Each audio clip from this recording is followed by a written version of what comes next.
वैसे तो हम नॉर्मल सभी पराठे बना ही लेते हैं, पर मूली के पराठे बनाने में थोड़ा सा डिफिकल्टी होती है क्योंकि उसमें से बहुत ही ज़्यादा पानी रिलीज होता है, तो जिसके कारण वो बहुत ही ज़्यादा फटते हैं। तो चलिए मैं किस तरीके से मूली के पराठे बनाती हूँ उसकी रेसिपी आप लोगों के साथ शेयर करती हूँ। हेलो फ्रेंड्स, मैं हूँ संगीता और स्वागत है आपका मेरे YouTube channel home style cooking में संगीता में।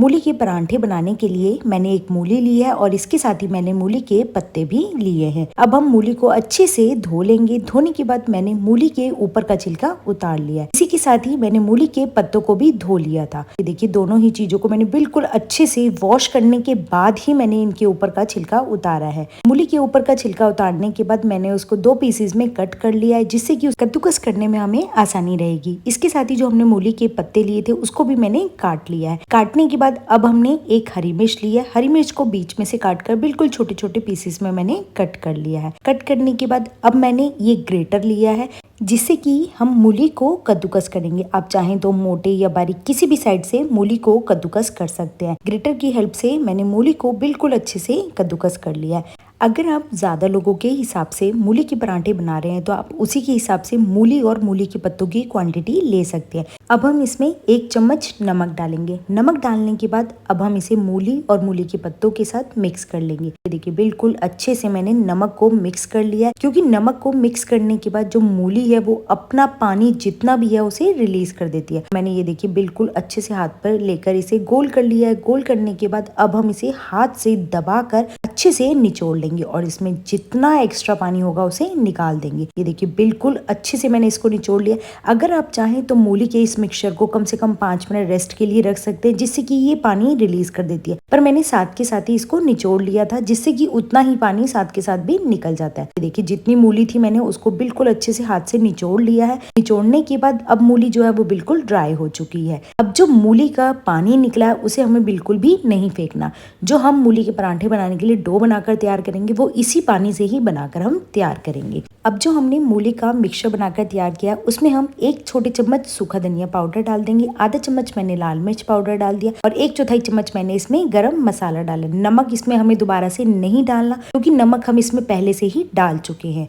अगर आपको फिर भी लगे कि इसमें नमक कम है तो आप इसमें हल्का सा नमक डाल लीजिए। ये देखिए, मूली का मिक्सचर हमारा बनकर तैयार हो चुका है। अब हमने एक बड़ी परात में 2 कटोरी के करीब आटा लिया है। आधा चम्मच मैंने इसमें नमक डाला है। अब जो हमने नमक डाला उसे आटे के साथ मिक्स कर लिया है। अब जो हमारे पास मूली का पानी है उससे हम इस डो को लगाकर तैयार करेंगे। ये देखिए, थोड़ा थोड़ा मूली के रस का जो पानी है उसे हमें इसमें डालना है और डालने के बाद इसे अच्छे से मिक्स कर लेना है और इसका एक बिल्कुल सॉफ्ट हमें डो बनाकर तैयार कर लेना है। ध्यान रखिए, डो बिल्कुल भी ज्यादा सॉफ्ट नहीं बनाना। बिल्कुल जिस तरह से आप रोटियों का डो बनाते हैं बिल्कुल इसी तरह से हमें इसका भी डो बनाकर तैयार कर लेना है। ये देखिए, डो हमारा बनकर बिल्कुल तैयार हो चुका है। डो को हम कम से कम 5 मिनट रेस्ट के लिए रख देंगे, जिससे कि ये बिल्कुल अच्छे से सेट हो जाए। ये देखिए, डो को मैंने बिल्कुल 5 मिनट रेस्ट के लिए रख दिया था। 5 मिनट के बाद डो हमारा पराठे बनाने के लिए तैयार हो चुका है। मैं सबसे पहली रोटी जो है वो गाय की निकालती हूँ, इसीलिए मैंने बिल्कुल छोटी लोई ले ली है। लोई लेकर सूखे आटे में मिक्स करके अब हम इसे बिल्कुल अच्छे से रोटी की तरह बेल लेंगे।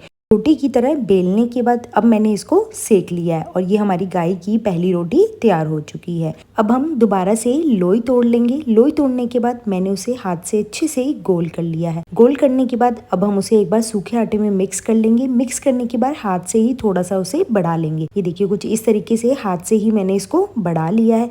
बढ़ाने के बाद जो हमने मूली की स्टफिंग बनाकर तैयार की थी उसे बिल्कुल बीच में रख के अब हम इसे बिल्कुल अच्छे से साइड में से सील कर देंगे, जिससे कि जो स्टफिंग है वो हमारी बिल्कुल भी बाहर ना निकले। ये देखिए, कुछ इस तरीके से मैंने इसको बिल्कुल अच्छे से सील कर दिया है। सील करने के बाद अब हम इसे दोबारा से एक बार सूखे आटे में मिक्स कर लेंगे। मिक्स करने के बाद हाथ से ही हथेली पर रख कर इसे बीच में से हम बढ़ा लेंगे।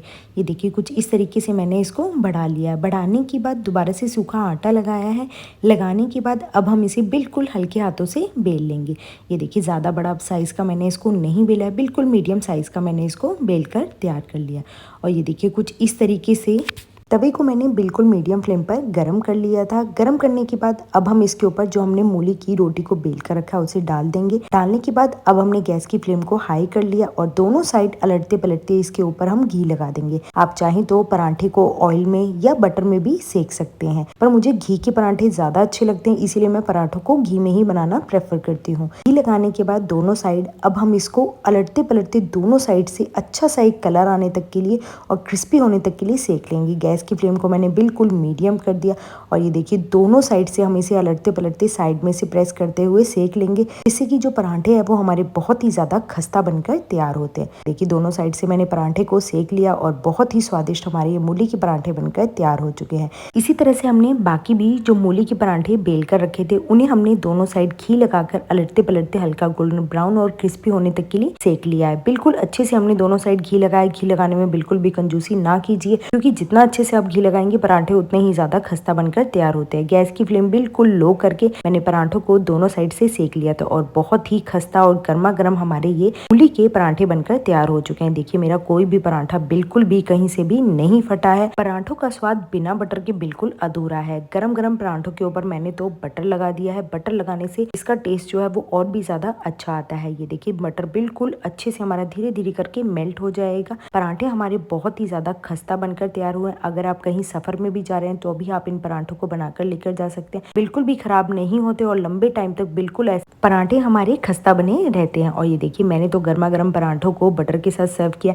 आप चाहें तो इन्हें किसी सब्जी के साथ या गर्मा गर्म चाय के साथ भी सर्व कर सकते हैं। मेरे तो ये मूली के पराठे बहुत ही ज्यादा फेवरेट है। आप भी इस रेसिपी को एक बार जरूर बनाकर ट्राई कीजिए। और अगर आप लोगों को मेरे ये मूली के पराठे पसंद आए तो प्लीज मेरे चैनल को लाइक करें, शेयर करें, सब्सक्राइब करें।